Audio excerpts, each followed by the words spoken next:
Akin ang number 5. Akin ang numero 9.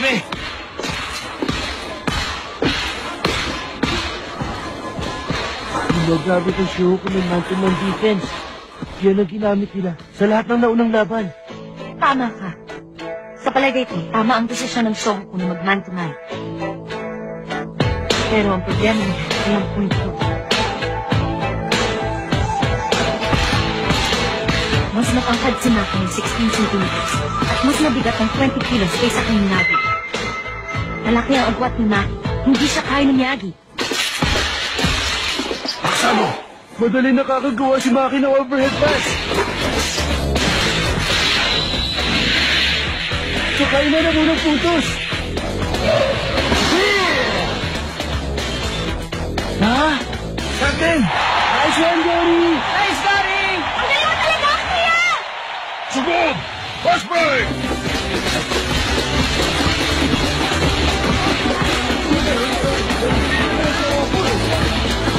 Aba, fast break naman!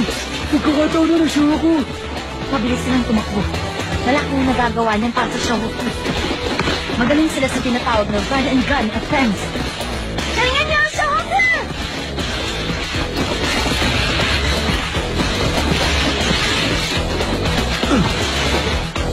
Mitsui? Game pointer?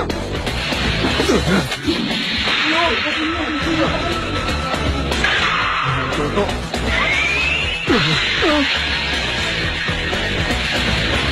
Magaling! Hindi lang sa 3 points magaling yan. Akin ang unang puntos!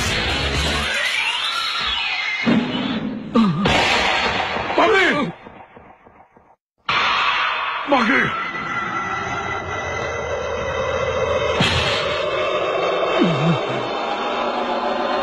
Okay.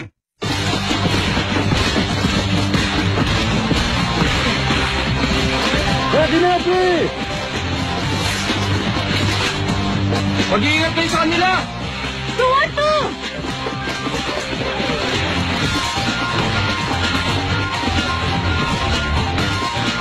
Subukan niyo ako! Pantay mo siya na bunaga. Alam ko! Huwag mo akong turuan! Mas matalino ako kaysa sa'yo! Rukawa! Bantayan mo ang 3-pointer ni Jim! Baka tumira yan! Mag-ingat ka!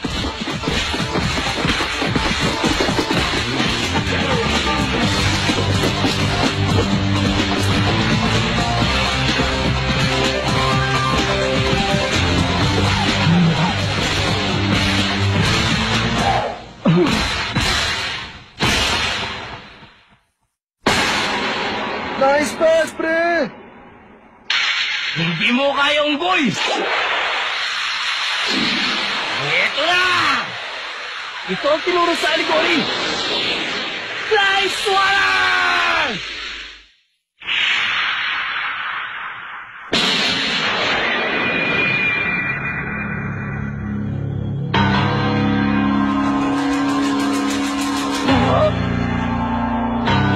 Ano?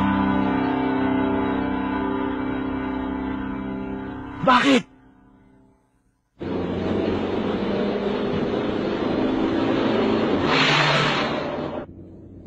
Nalampasan naman tayo. Ano ba, Nakamura? Bilisan mo naman ang pagmamaneho mo. Ayoko maaksidente. Oo nga, pero wala naman tayong aabutan kung ganyan. Sobra naman kasi itong kumpanyang ito. Bakit dalawang laro pa ang kailangan nating i-cover? Kailangan natin tuloy manood ng 2 laro na magkasabay. Kahit ano pang iangan mo, hindi ka narinig ng publisher natin. Kapag hindi natin nagawa ito, baka hindi pa tayo masweldohan. Kaya dilian mo na dyan. Sige na nga.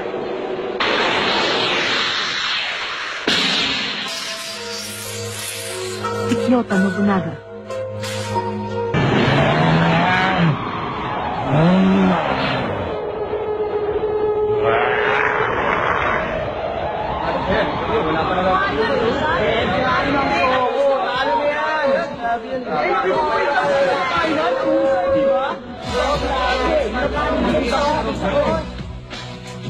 Ano ba? Ano bang problema ng Shoku? Kaya mo yan, Hanamichi!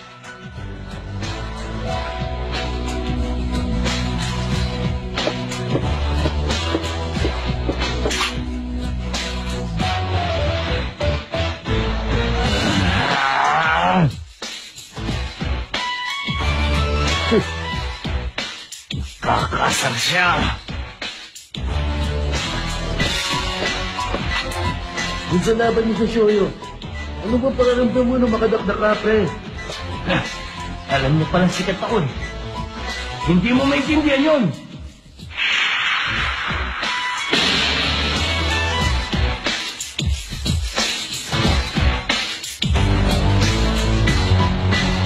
Pinahiya mo ko. Hindi kita mapapatawad.